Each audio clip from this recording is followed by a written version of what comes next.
quite eventful for the fact that the NDA government at the centre has taken several key policy measures, and we at Bharat Niti have been trying to bring together all the news and analysis regarding these new policies. If you are a regular visitor to our channel, you will know that in the next 10 minutes or so, we'll bring you up to speed on all the new policies as well as policy changes made by the central government, the state governments, as well as some of the local bodies around the country. The government on Wednesday decided to increase the limit for foreign investment proposals needing cabinet nod and also allowed to treat real estate investment trusts, REITs, as eligible financial investments under the Foreign Exchange Management Act, FEMA. Moves that are expected to boost foreign inflows into the country.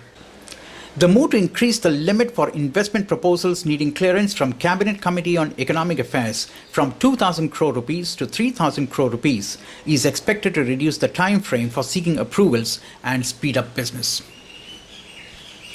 Prime Minister Narendra Modi has decided to allow developers to divest their equity from already completed projects in an attempt to revive private investments in highway sector. This will unlock at least 4,800 crore rupees private equity stuck at present in approximately 80 PPPs, private public partnership highway projects. The proposal has been hanging fire for the past 2 years, will now go to the cabinet for approval. Developers will be allowed to take out their entire equity from a project after 2 years of start of toll collection. To improve the ease of doing business in India, government on Friday issued easier rules for setting up companies by introducing an integrated electronic application form, INC 29. The Corporate Affairs Ministry has allowed the companies to apply for Director Identification Number, DIN, and reservation of name, among others, through the single e-form. The new e-form has been introduced as part of amendments made to the company's incorporation rules. It can be used for registering one person, private, public, and producer companies. The Labour Ministry has set up a tripartite committee to review the draft code on industrial relations that seek to merge 3 central labour laws and to allow easier retrenchment and closing down norms for firms with more than 300 workers.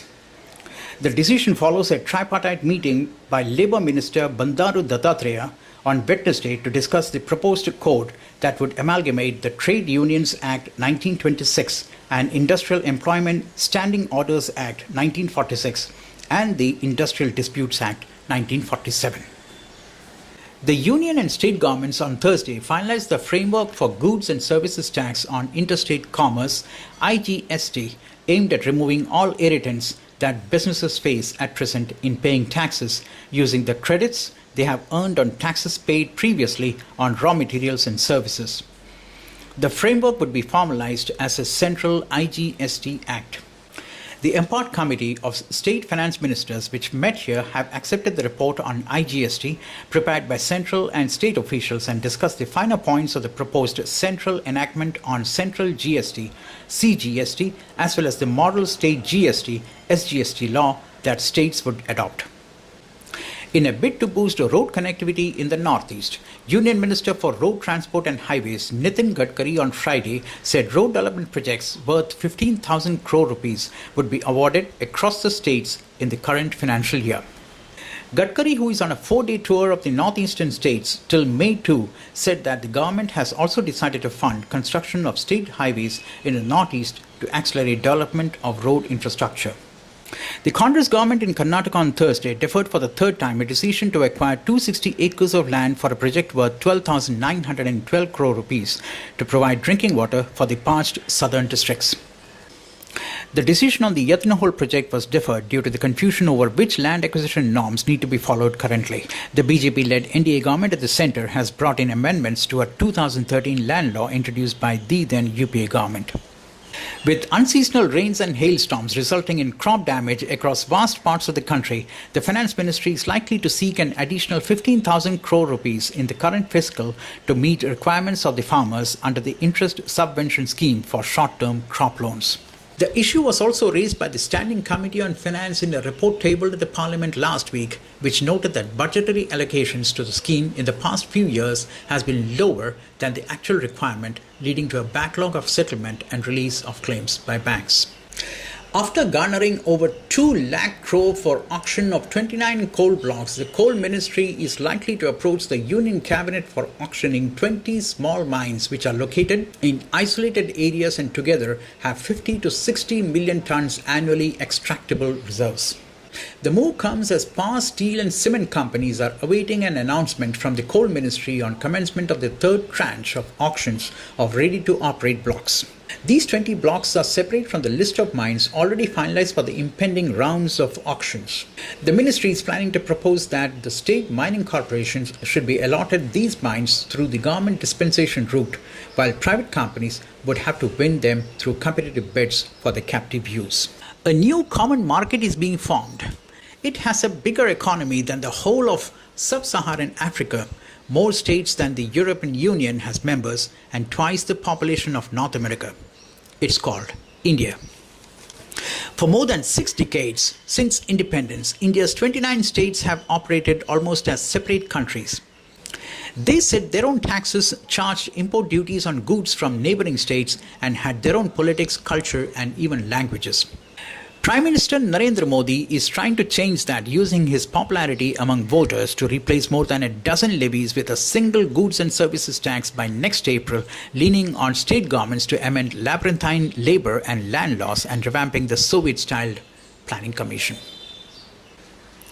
Exactly a month after launching the National Air Quality Index AQI, which has its share of teething problems, Union Environment Minister Prakash Javadekar on Wednesday announced the release of a daily air quality bulletin for 11 cities, including Delhi, based on prominent pollutants.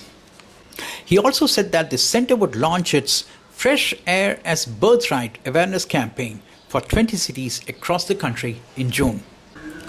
Not far away from the spot where Salman Khan rammed his car into a bakery, killing one person sleeping on the footpath atop a busy road junction in Bandra, blinks an electronic signboard, "Don't drink and drive." But nearly 13 years after that fateful day of September 28, 2002, and despite numerous signboards that have dotted the cityscape warning against drinking driving, the law remains lenient. The centre is now considering amendments to the law to make drunk driving a stringent offence. IT major Infosys has again demanded SEZ status for its proposed 75 crore rupees project at Rajahat New Town, putting the Mamata Banerjee government on a sticky wicket at a time when it's busy finalising the CM's London trip to showcase Bengal before foreign investors. Infosys has been persisting with its demand for 5 years, when Mamata is known to be dead against SEZs. The timing and the tenor of the latest Infosys letter sounds like an ultimatum to the state government. The companies learn to have asked the state government to grant SEZ status or refund the advance payment made for the 50-acre plot.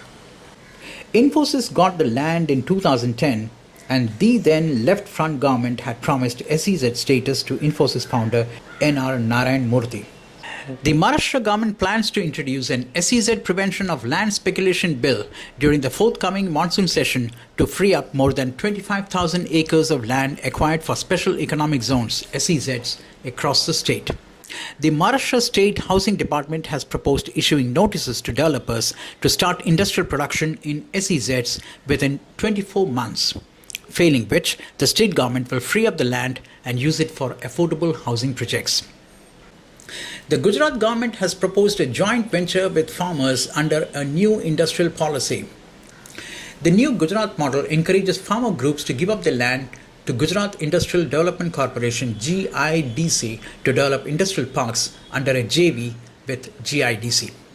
While the scheme was introduced in a different avatar a few years ago, officials say it would work well at a time when acquiring land for industry has become a sensitive issue. The move promises to be a solution to contain growing discontent over agricultural land acquisition for industrial purposes. In line with Prime Minister Narendra Modi's Make in India campaign, Rajasthan Chief Minister Vasundhara Raje on Tuesday said that her government will extend all help to create a conducive atmosphere to bring in investments and set up industries in the state. Make in India has become a big buzzword today. Every state is competing with each other to bring in investments, because we have recognized the fact that if there are investments, the state will grow, employability will increase, and there will be all-round prosperity despite whatever else we are doing, said Raje while speaking at an investor meet organized by the Rajasthan government in association with the Confederation of Indian Industry (CII) in Mumbai. With that, we come to the end of this week's episode of Meridian. We would love to hear from you regarding your opinion on all these policy matters that we discuss here. You can subscribe to our YouTube channel if you want to get regular government policy updates, and click on the like button if you found our news roundup useful. Till the time we meet next, thanks for watching and have a good time.